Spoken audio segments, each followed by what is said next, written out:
The cold, blue light of the monitor was the only illumination in the small living room that doubled as a bedroom. It cast harsh shadows across Sarah Jensen's face, highlighting a weariness that no amount of makeup could ever conceal. On the screen, the letter glowed, official, soulless, and typed in a font that felt like the very embodiment of bureaucratic cruelty. An eviction notice. The final warning. 14 days. Sarah swiped a finger across the trackpad, closing the tab as if the action could nullify reality.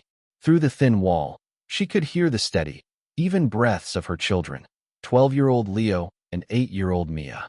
Their world was still intact, protected by her desperate efforts and the quiet lie that everything will be okay. They didn't know that their home, their fortress, was about to become a memory.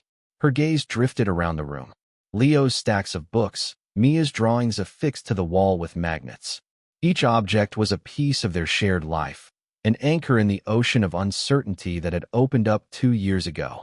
First came Mia's illness, an ordeal that demanded round-the-clock care and devoured every penny of their savings. Then came the divorce, which left her with 2 children and no support.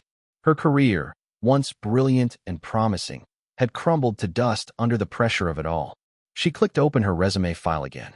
Sarah Jensen, Certified Internal Auditor, CIA, Risk Assessment Specialist, 10 years at one of the country's top auditing firms. Recommendations from partners who had called her a financial surgeon for her ability to find anomalies where others saw only order. It all felt like a list of accomplishments from another life, belonging to a different, luckier woman.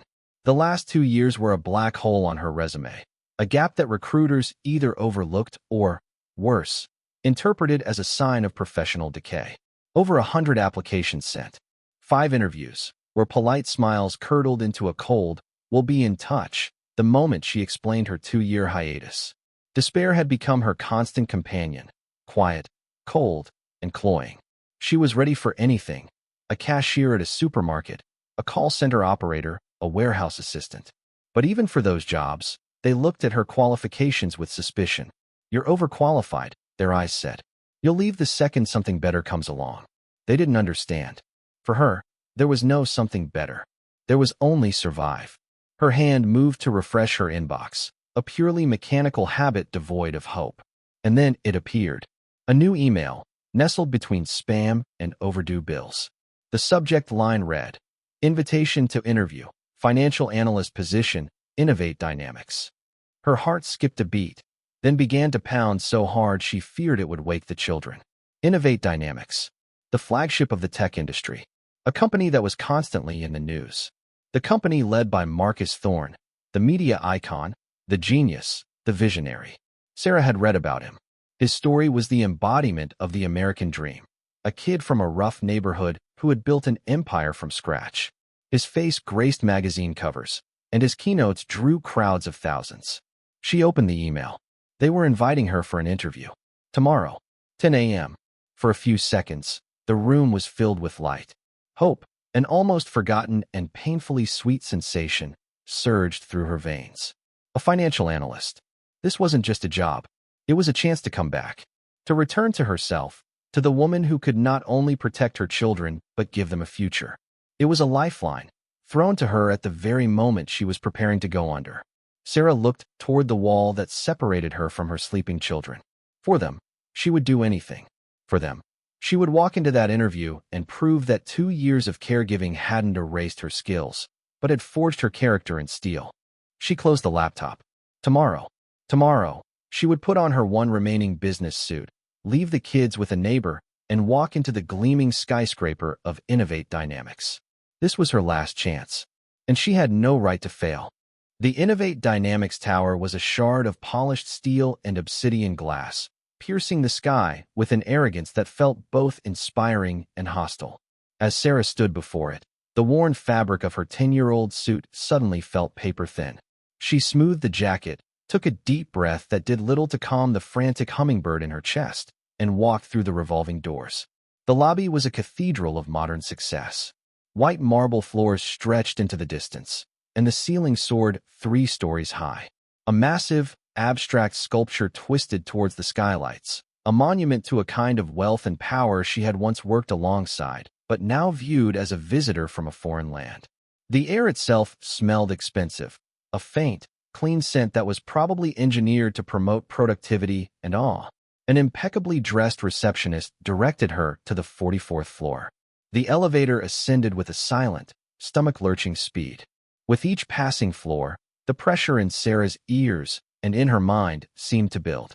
"You are Sarah Jensen," she told herself, her mantra for the day. "You are a professional. You are competent. You belong here." The executive floor was an oasis of hushed tranquility. Plush carpets absorbed the sound of her footsteps. A personal assistant, a young man who looked like he'd been sculpted from the same cool marble as the lobby, led her to a set of imposing double doors. "Mr. Thorne will be with you in a moment," he said, his smile polite but vacant. Sarah sat on a leather couch that probably cost more than her car, her portfolio clutched in her hands like a shield. She rehearsed her opening lines, the key points of her experience, the answers to the inevitable questions about her employment gap. She would be honest but strategic. She would project confidence, not desperation. The doors opened, and Marcus Thorne emerged. He was exactly as he appeared on the covers of magazines, tall, impeccably tailored, with a smile that was both dazzling and predatory. He radiated an aura of restless energy, a man who didn't walk but moved with purpose. "Ms. Jensen," he said, his voice a smooth, deep baritone. He didn't offer a handshake. "Come in." His office was breathtaking. One entire wall was a floor-to-ceiling window offering a godlike view of the city sprawling below. It was a room designed to remind any visitor of their own insignificance. Thorne didn't go behind his massive desk. Instead, he prowled the space, forcing her to stand awkwardly in the center. He took her resume from her outstretched hand, holding it by the corner as if it were a distasteful object. "Sarah Jensen," he mused, his eyes scanning the page for a second before dismissing it. "An impressive piece of paper. Tells a story of potential. From a long time ago." He began to circle her slowly. It wasn't a conversation, it was an interrogation. An assessment. "A 2-year gap," he began, his tone deceptively casual. "That's a long vacation. Must be nice to have the privilege to just step away from the world for a while. Some of us had to fight for every single inch, every single day." The word privilege landed like a drop of acid.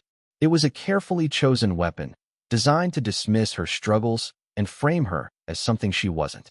Sarah felt a flush of heat rise up her neck, but she kept her voice steady. "It wasn't a vacation, Mr. Thorne.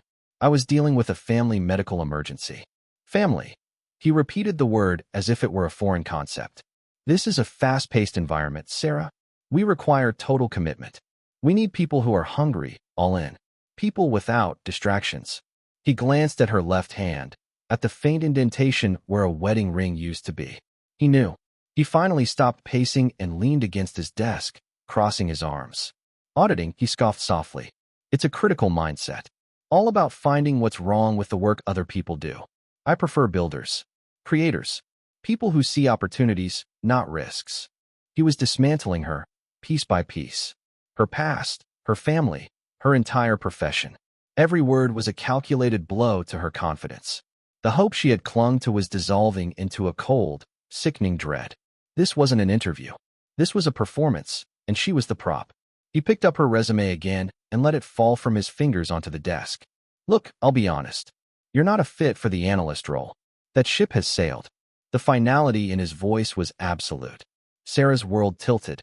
The eviction notice, the children's faces, the suffocating fear, it all rushed back in a dizzying wave.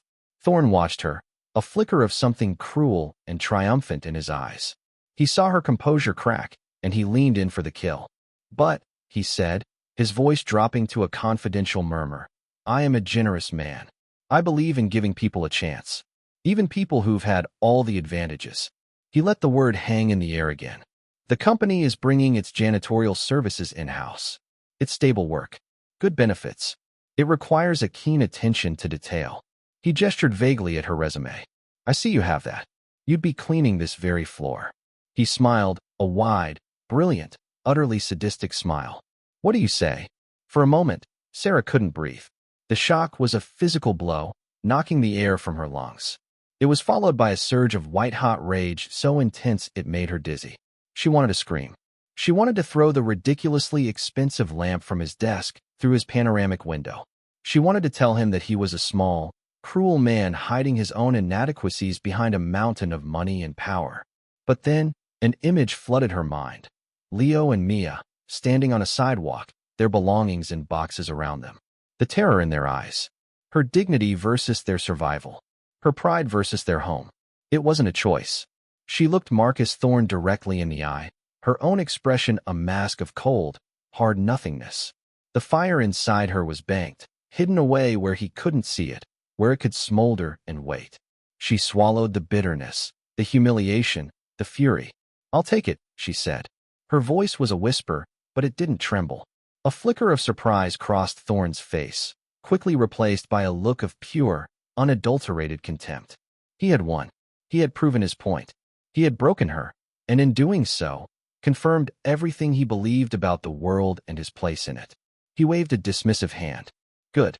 My assistant will handle the paperwork." He turned to look out his window, his back to her, the interview over. "You start Monday. Night shift." Monday came with the grim finality of a prison sentence. Sarah spent the weekend in a daze, packing a few boxes as a grim contingency while reassuring the children that everything was fine. "Mommy got a new job," she told them, her voice a masterpiece of forced cheerfulness. "It's at a very important company." She described the lobby sculpture and the high-speed elevator, editing out the part where she would be polishing them. Her first night at Innovate Dynamics was a lesson in social invisibility. The uniform, a drab, gray polo shirt and ill-fitting pants, was a cloak of anonymity. The moment she put it on, she ceased to be Sarah Jensen. She became a function, a pair of hands pushing a cart.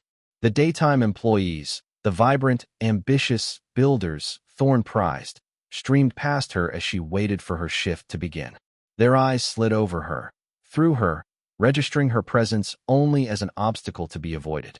She had entered their world, but she was not a part of it. Her supervisor, a weary woman named Maria who had seen it all, gave her a brief tour of the 44th floor. "Here's the supply closet," she said, her voice flat. "Your cart is stocked. Start with the conference rooms, then the break area, then the offices. Thorne's office is last. He likes it spotless. Don't touch anything on his desk. Just trash and surfaces. You have until 5 a.m. And then she was alone, surrounded by the ghosts of the day's work. The silence of the executive floor was vast and unnerving. It was a world frozen in time. Half-empty coffee cups, whiteboards covered in complex diagrams she could easily decipher, documents left on desks with a casual trust she no longer possessed. As she worked, something strange began to happen. The fog of humiliation and anger began to recede, replaced by the familiar hum of a professional mind at work. Her brain, starved of complexity for 2 years, latched onto the only system available to it, the office itself. Cleaning was a process, a series of methodical tasks. It required efficiency and an eye for detail.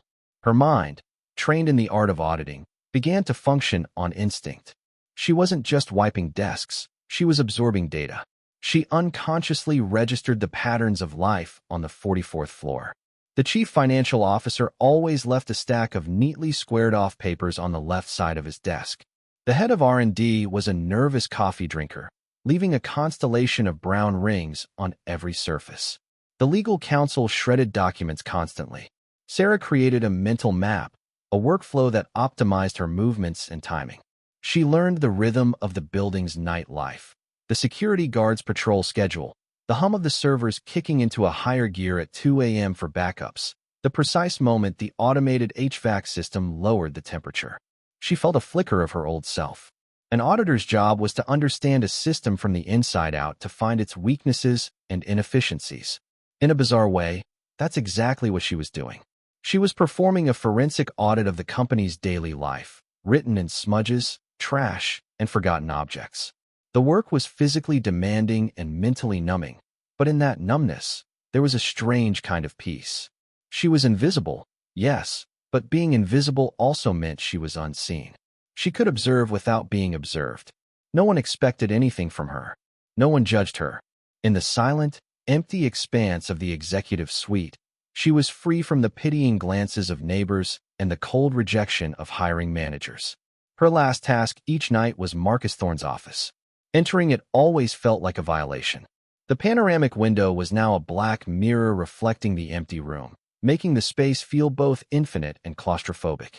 The air was still thick with his expensive cologne and the phantom energy of his arrogance. She cleaned his office with meticulous, almost defiant precision. She emptied his trash, polished his massive desk until it gleamed, and wiped down every surface, leaving the room more perfect than he had left it. It was her small, silent act of rebellion. He had put her in this position to feel powerless, but in the heart of his kingdom, she was the one who brought order from chaos. She was the one who erased the evidence of his day, leaving a blank slate for the next. She was a ghost in his machine, and she was learning how the machine worked. For a month, Sarah's life settled into a grueling rhythm.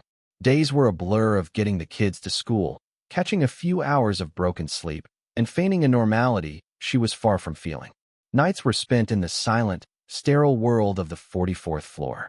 The work was monotonous, but her auditor's mind, a finely tuned instrument left without a purpose, continued to observe and catalog. She knew who worked late, who was obsessively neat, and who was careless. She knew that Marcus Thorne, for all his talk of building and creating, produced a startling amount of shredded paper. His office was always her last stop. The task had become a ritual. She would start by emptying the small wastebasket by his desk, then move to the large, industrial-grade shredder tucked away in a custom-built cabinet. It was a top-of-the-line model, a machine designed to turn corporate secrets into meaningless confetti. One Tuesday night, or rather, early Wednesday morning, she was running behind schedule. A spill in the break room had cost her a precious half-hour. She hurried into Thorne's office, the sky outside already beginning to soften from black to a deep indigo. She pulled the heavy bin from the shredder cabinet. It was full to the brim with a dense packing of thin, cross-cut paper strips. As she tipped the bin into her large disposal bag, a few clumps of shredded paper clung to the bottom. She reached in to brush them out. Her fingers closed around a thicker-than-usual wad of strips, still warm from the machine's motor. As she pulled it loose, the wads separated, and a few of the paper ribbons fluttered onto the dark, polished floor. Under the beam of her cleaning cart's small utility light, one strip caught her eye. It was a slightly different color, a heavy bond paper that was clearly not from the office printer. Her gaze, trained by a decade of scanning dense financial reports for the slightest inconsistency, focused on the fragment of text. It wasn't the neat, uniform print of a corporate document. It was stylized, part of a logo. Nith Ven, curiosity, a long-dormant professional instinct, stirred within her. She picked up another strip that had fallen nearby. It contained a string of numbers with a dollar sign. $750, 000.00. It meant nothing. It was trash. Her job was to throw it away. Maria's voice echoed in her head. Don't touch anything on his desk. Just trash and surfaces. This was trash. But her mind was already working, connecting dots that weren't even there yet. Thorne was the CEO. Why was he personally shredding documents in the middle of the night? Why the heavy, expensive paper? Most executives delegated such tasks. The act itself was an anomaly. An auditor thrives on anomalies. On a sudden, reckless impulse that came from a part of her she thought was long dead, she made a decision. She looked at the door, her heart starting to beat a little faster. The security guard had already made his 3 a.m. pass. He wouldn't be back for another hour. Working quickly, she carefully reached into the disposal bag and began to sift through the top layer of shredded paper, looking for more of the distinctive, heavy bond strips. She found a dozen, then 2 dozen.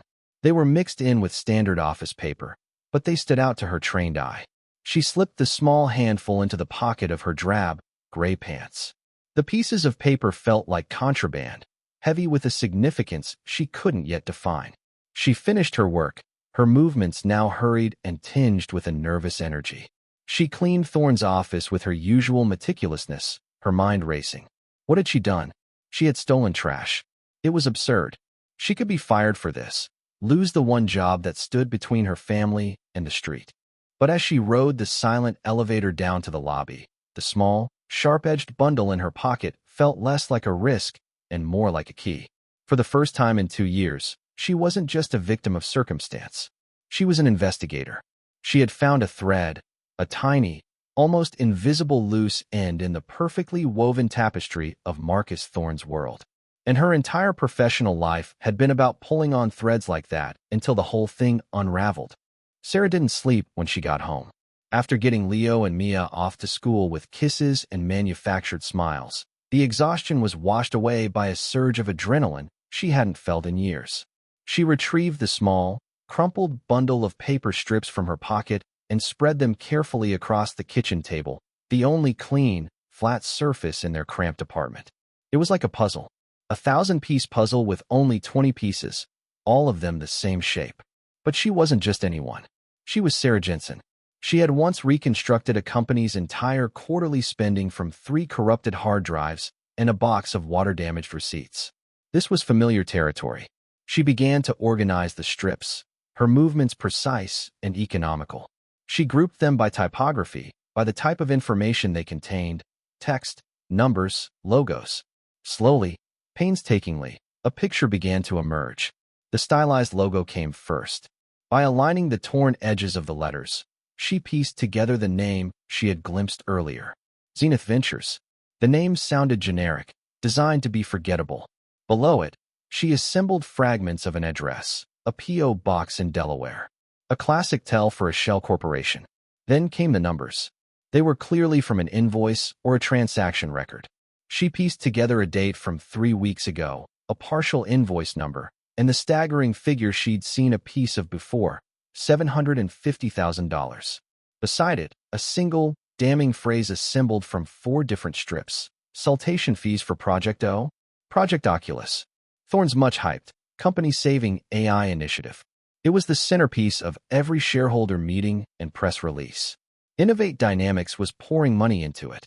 Sarah's mind ignited. This was no longer just a hunch. It was a hypothesis. A high-value payment for consulting to a P.O. box in Delaware. It was the oldest trick in the book of corporate fraud. She turned to her old laptop, the screen flickering to life.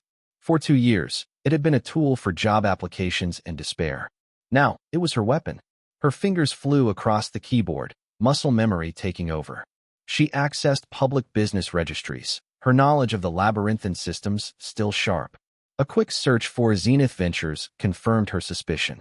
The company was registered just 6 months ago. Its sole listed agent was a man named Jonathan Thorne. Thorne. It couldn't be a coincidence. A deeper dive into public records and social media archives, a skill she had honed to vet potential acquisition targets, revealed the connection. Jonathan Thorne was Marcus Thorne's second cousin, a man with a string of failed small businesses and no discernible experience in artificial intelligence or technology consulting. The framework of the scheme was clear. Marcus Thorne was funneling company money into a shell corporation run by his relative, disguising the payments as legitimate expenses for his flagship project. He was stealing from his own company, from his shareholders, right under everyone's noses. But a framework wasn't proof. She needed the other side of the ledger. She needed to tie the payment from Zenith Ventures to the accounts of Innovate Dynamics. An idea, both brilliant and terrifying, formed in her mind. The finance department was on the 42nd floor. She cleaned it every night. She knew its layout, its rhythms. And she knew that the junior accountants, overworked and underpaid, were often careless. That night, her cleaning cart felt like a Trojan horse. Her heart hammered against her ribs as she exited the elevator on the 42nd floor. The space was a sea of cubicles, dark and silent.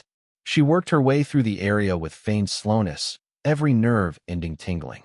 Then she saw it, left on a desk in a binder labeled Q3 Drafts. Internal use only, was a preliminary quarterly expense report. The accountant had clearly been working late and had forgotten to lock it away. Her hands trembled as she opened the binder.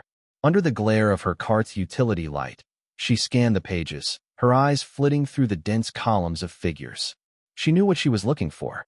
Under the massive budget allocation for Project Oculus, she found a subsection for external contractors. Her finger traced down the list of vendors. And there it was. Zenith Ventures. Consulting services. Payment issued. Date matched. Amount, $750,000. It was the missing piece. The link. The incontrovertible proof. She quickly snapped a series of clear, high-resolution photos with her cheap smartphone, her hands surprisingly steady. She documented the cover of the binder, the page number, and the specific line item. It was a perfect, clean piece of evidence. An auditor's dream.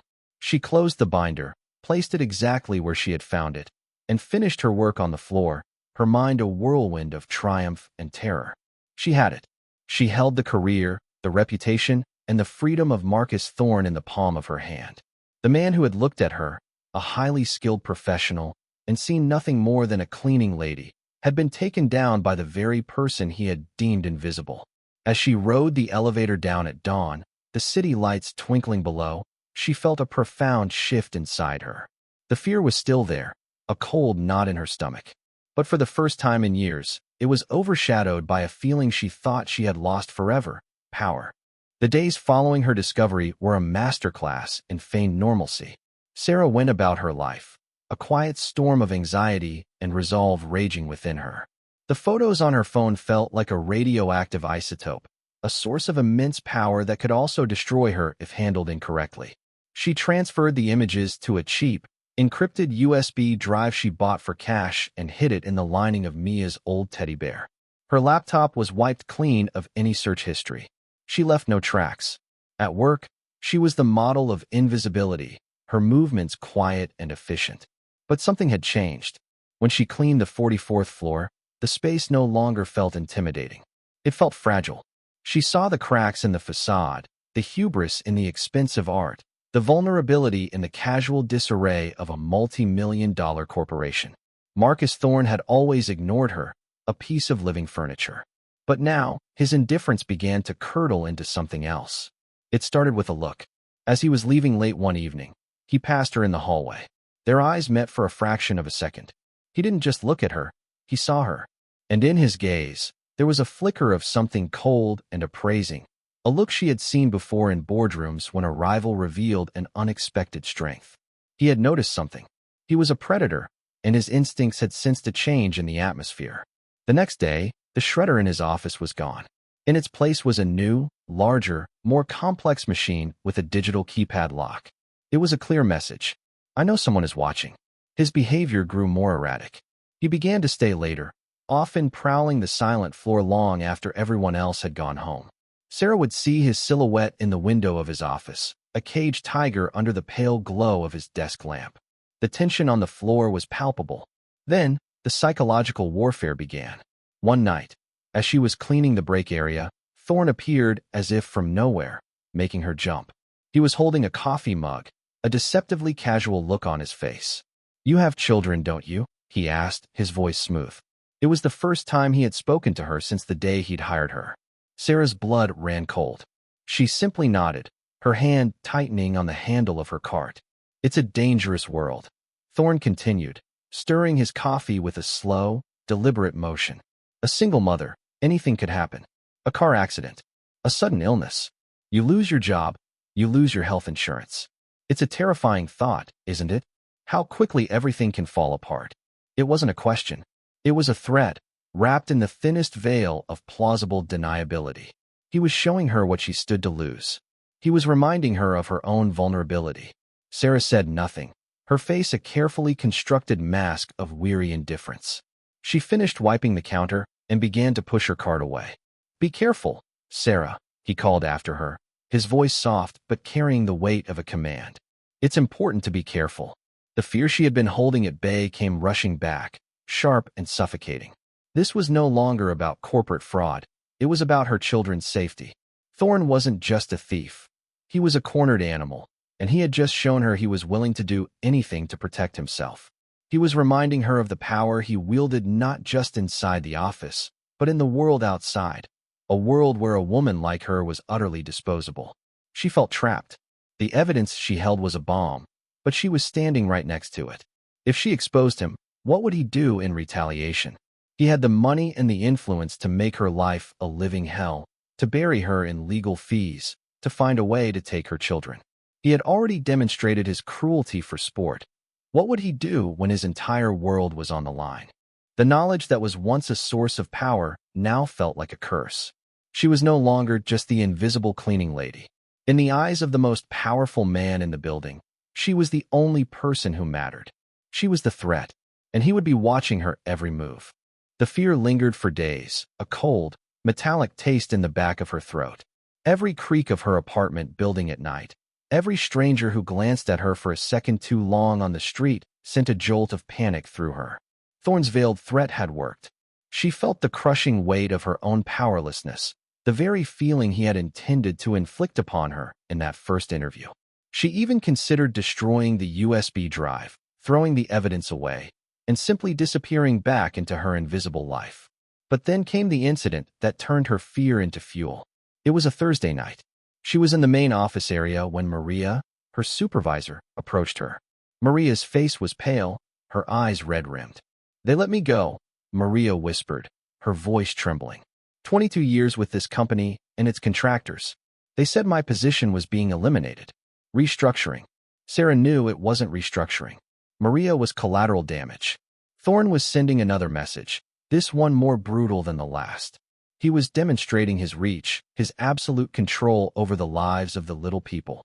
He was showing Sarah that he could erase anyone who was even remotely associated with her. He was isolating her. Seeing the raw, bewildered pain on the face of the woman who had shown her the simple kindness of a shared break room, coffee lit a fuse in Sarah. The cold knot of fear in her stomach began to burn, transforming into a diamond-hard point of rage. This was no longer just about her and her children. It was about Maria. It was about every person Marcus Thorne had stepped on, dismissed, and humiliated on his climb to the top. He had miscalculated. He thought fear was the ultimate motivator. He didn't understand that for someone who had already lost everything, there was a point where fear burned away, leaving only a cold, unyielding resolve. She would not be his victim. She would not let him win. That night, she went home not to a restless, fear-filled sleep, but to work. After the children were in bed, she retrieved the teddy bear from Mia's room. The USB drive felt different in her hand now, no longer a curse, but a weapon she was finally ready to wield. She sat at her kitchen table, the blue light of the laptop illuminating her face not with weariness, but with a fierce, focused intensity. She was no longer Sarah Jensen, the desperate single mother. She was Sarah Jensen, certified internal auditor, and she was about to conduct the most important audit of her life. For hours, she worked. She didn't just have evidence. She had a story to tell, and it needed to be presented with the irrefutable logic and clarity that had once made her a star in her field. She compiled the images from her phone, the public record searches, and the social media connections into a single, seamless narrative. She wrote a concise, professional executive summary, detailing the fraud with the cold, precise language of a legal brief. She created a flowchart that illustrated the flow of money from Innovate Dynamics' public budget straight into the pockets of the Thorne family. She calculated the exact amount stolen over the past 6 months, nearly $4 million. Her target was not Marcus Thorne. A direct confrontation was what he wanted, a messy, emotional battle where he could use his power and lawyers to crush her. Her target was the system that enabled him, the network of oversight and governance that he believed he was above. Her target was the board of directors. Her plan formed, elegant in its simplicity. She wouldn't be an anonymous whistleblower. An anonymous tip could be dismissed, buried. She would be a professional source presenting a case. But she couldn't risk revealing her identity to the entire board, not yet. She needed to find the right entry point. She needed to find the one person on the board who was most likely to be offended by Thorne's corruption, someone whose own reputation was built on integrity. Her old professional networks, though dormant, were not dead. Using a secure, anonymous email address, she reached out to a former colleague, asking a few casual, hypothetical questions about the board of Innovate Dynamics. The answer came back within a day. Arthur Vance, the chairman of the board, a legend in the industry, a man of the old school who had built his own empire on a reputation for ruthless honesty. He was semi-retired, a figurehead perhaps, but his name still carried immense weight. He was known to despise the new breed of flashy, arrogant CEOs who valued image over substance. He was the perfect audience. Sarah finalized her report. It was a flawless piece of work, anonymous, professional, and utterly damning. It didn't contain all her evidence, just enough to be an undeniable hook, just enough to force a man like Arthur Vance to act. She looked at the finished document on her screen. It was her declaration of war. Marcus Thorne thought he was playing a game of intimidation with a helpless cleaning lady. He was about to find out he was in a fight with a master auditor, and she was 3 moves ahead. Finding a way to contact Arthur Vance directly was a challenge.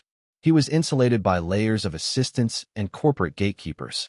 A standard email to the board's public address would be vetted, filtered, and likely deleted before it ever reached him. Sarah needed a side channel. Her audit skills once again proved invaluable. She wasn't just looking for an email address. She was looking for a vulnerability in Vance's firewall of privacy. She spent hours combing through interviews he'd given, university alumni newsletters, and charity donor lists. She discovered he was the primary benefactor for a small, private foundation dedicated to preserving historical architecture, a passion project he personally managed. The foundation had a website, and on that website was a simple contact form managed by a third-party service, likely overlooked by his corporate security team. It was the unsecured side door into the fortress. Using a public library computer to ensure her anonymity, she drafted the message. The tone was crucial. It couldn't be emotional or accusatory. It had to read like a professional consultation, a peer-to-peer communication that respected his intelligence and position. Subject: confidential matter regarding Innovate Dynamics fiduciary governance. Dear Mr. Vance, I am writing to you directly and with the utmost discretion as a concerned party with expertise in forensic accounting. I have come into possession of information that suggests a significant and ongoing series of irregular financial disbursements related to Project Oculus. These irregularities point to a potential breach of fiduciary duty at the highest executive level, involving undisclosed related party transactions with an entity named Zenith Ventures. Attached is a brief, top-level summary of the findings for your review. I believe it warrants an immediate and confidential internal inquiry. I have more detailed documentation available and can provide it upon request through secure channels. Respectfully, a friend of the company. She attached the executive summary and the flowchart, just those 2 documents. It was the perfect bait, professional, factual, and providing just enough detail to be terrifyingly credible. Then, with a click that felt like launching a missile, she sent the message. For 2 days, silence. Sarah's anxiety was a physical weight. She went to work each night, her stomach in knots, half expecting to be met at the door by security. She cleaned the 44th floor with a mechanical numbness, avoiding Thorne's office until the very end of her shift. He was still there late each night, the tension radiating from his door like heat. Then, on the 3rd night, something was different. The 44th floor was almost empty, which was unusual for a Thursday. As she worked her way through the offices, she noticed that the CFO's light was on. Then she saw 2 unfamiliar figures in quiet, intense conversation with him, a man and a woman in severe, dark business suits who carried themselves with the unmistakable aura of high-level lawyers or auditors. They were not employees of Innovate Dynamics. Her heart leaped into her throat. It was happening. Later, as she passed the main boardroom, she saw lights on inside. The frosted glass obscured the details, but she could make out the silhouettes of several people. The emergency board meeting she had hoped for? Or something else? The proof came an hour later. She was cleaning the deserted break area when Arthur Vance himself walked in to pour a glass of water.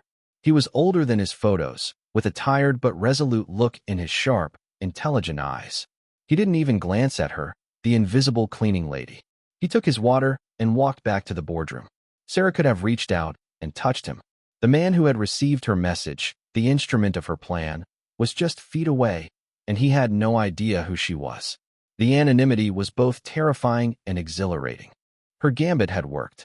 The hire system had been activated. The quiet, methodical process of a corporate internal investigation had begun. The gears were turning, silently and lethally, set in motion by a woman in a gray janitorial uniform. Thorne's world was being dismantled from the inside out by the very people he answered to, and he was likely still unaware of the true source of his problems, probably blaming a rival or a disgruntled accountant. He would never suspect the person pushing the mop down the hallway. Sarah finished her shift, her hands steady for the first time in weeks. The fear was still there, but it was now overlaid with the cold, satisfying certainty of a professional who has executed a plan perfectly. The trap had been set. The bait had been taken. All she had to do now was wait for the cornered animal to make his final, desperate move. The atmosphere on the 44th floor for the next week was toxic. The air crackled with a silent, panicked energy. Executives spoke in hushed, urgent tones behind closed doors. The auditors, the man and woman Sarah had seen, became a permanent fixture, their presence a constant, grim reminder that the company was under siege from within. They moved with a quiet, implacable authority that superseded even Thorne's. Marcus Thorne was unraveling. The mask of the charismatic, untouchable visionary was cracking under the pressure. His swagger was gone, replaced by a coiled, dangerous tension. He snapped at his assistants, his voice echoing down the hallways. He paced his office for hours on end. He knew he was being investigated, but Sarah could see he was still scrambling in the dark, trying to figure out who had betrayed him and how much they knew. Sarah kept her head down, a ghost in the swirling storm.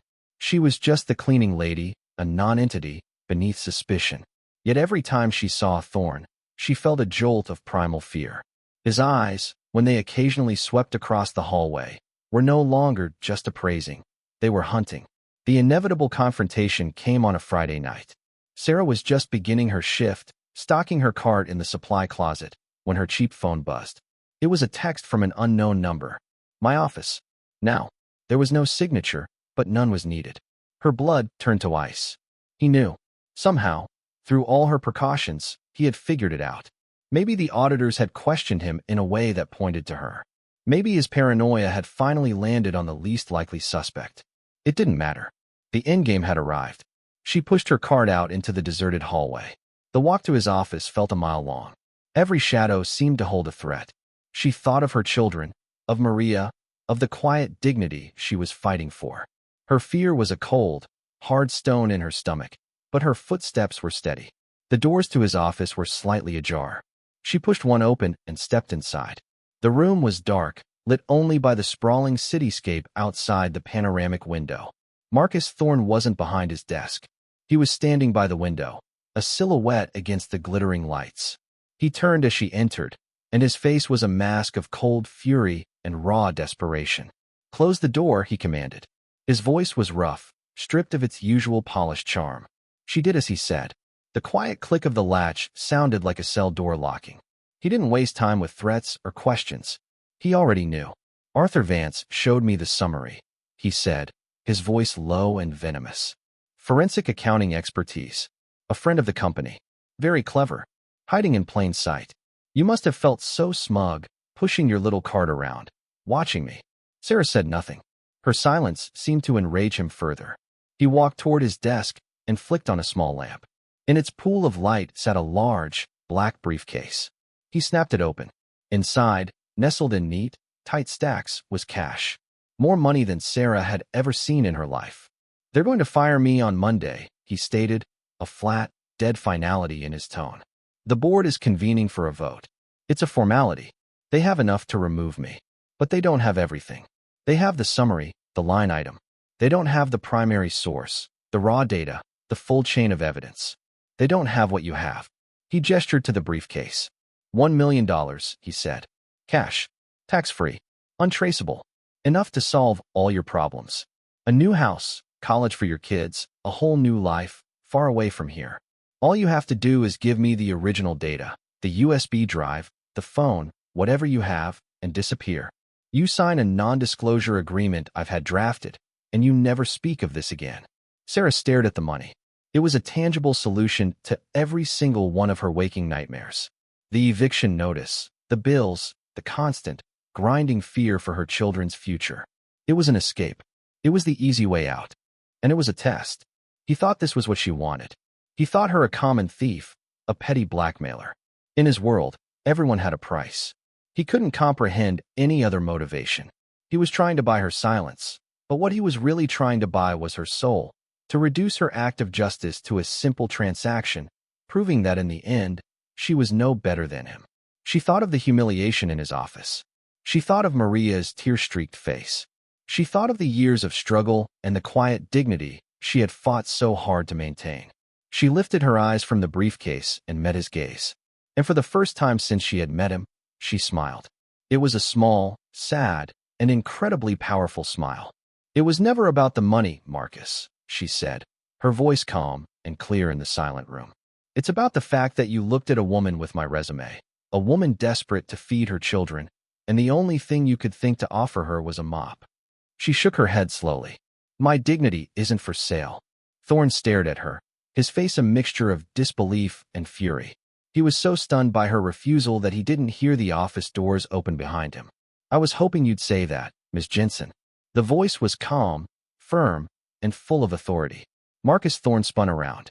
Standing in the doorway, flanked by two uniformed security guards, was Arthur Vance. In his hand, he held a small digital recorder. He had heard everything. The silence in the room was absolute, broken only by the faint hum of the city outside. Marcus Thorne looked from Sarah to Arthur Vance, his face collapsing from arrogant fury into the slack-jawed shock of a man whose reality had just been irrevocably shattered. The briefcase full of cash on his desk was no longer a tool of power, but a tombstone for his career, a blatant, recorded attempt at bribery on top of everything else. Marcus, Vance said, his voice laced with a weary disappointment that was somehow more damning than anger. You are a disgrace to this company and to the chair you occupy. The board has voted. Your employment is terminated, effective immediately. These gentlemen will escort you from the building. The security guards stepped forward, their movements efficient and impersonal. They didn't touch Thorne, but their presence was an unbreachable wall. He looked around the office, at the panoramic view, at the empire he had built and then poisoned from within, a king being deposed in his own throne room. For a fleeting moment, his eyes met Sarah's. In them, she saw no remorse, only a bottomless, reptilian hatred. Then, without another word, he turned and walked out of the office, the two guards following closely behind. When he was gone, Arthur Vance turned to Sarah. He switched off the digital recorder and looked at her, truly seeing her for the first time. He saw not the janitor's uniform, but the unwavering integrity in her eyes. Ms. Jensen, he said, his tone formal but imbued with a deep, genuine respect. On behalf of the board, I want to apologize. What was done to you was a failure of our leadership and our humanity. And what you did in response, it was an act of extraordinary courage and professionalism. He walked over to the desk and closed the lid on the briefcase with a soft, final click. The report you sent was a masterpiece of forensic analysis. I haven't seen work that clean in 20 years. Sarah felt a blush rise to her cheeks, a feeling of professional pride she hadn't experienced in what felt like a lifetime. I was just doing what I was trained to do, sir, she said quietly. No, Vance corrected her gently. You did what was right, which is far rarer. He paused, his gaze thoughtful. Innovate Dynamics is in for a difficult time. We have to clean up this mess, restore the trust of our shareholders, and rebuild our culture. To do that, we need people with unimpeachable integrity, people who see the details others miss, people who aren't afraid to speak truth to power. He extended his hand. It was a gesture of partnership, of respect. We are, obviously, in need of a new head of internal audit, a department that will be completely independent and report directly to the board. It's a difficult job. It requires someone with your skills and, more importantly, your principles. Sarah stared at his outstretched hand, her mind struggling to process his words. Head of internal audit. It wasn't just a job, it was a resurrection. It was the restoration of everything she had lost. The position is yours, if you want it, Vance finished. Consider this your official offer. Tears welled in Sarah's eyes, hot and sudden. They weren't tears of sadness or relief, but of a profound, cathartic joy. She took his hand, her grip firm. I accept, she said, her voice clear and strong. She walked out of the Innovate Dynamics Tower that night not as an invisible janitor, but as a senior executive. The drab gray uniform was in a bag in her hand. She would burn it later. The city lights didn't seem mocking or distant anymore. They felt like a promise. When she got home, Leo and Mia were asleep. She stood in the doorway of their room, watching the gentle rise and fall of their chests. The eviction notice was still on the counter, but it was just a piece of paper now, powerless. The fear that had been her constant companion for 2 years was gone, replaced by a deep, quiet confidence. She had faced the monster who had tried to break her, not with anger or revenge, but with the two things he could never understand and could never take from her, her competence and her character.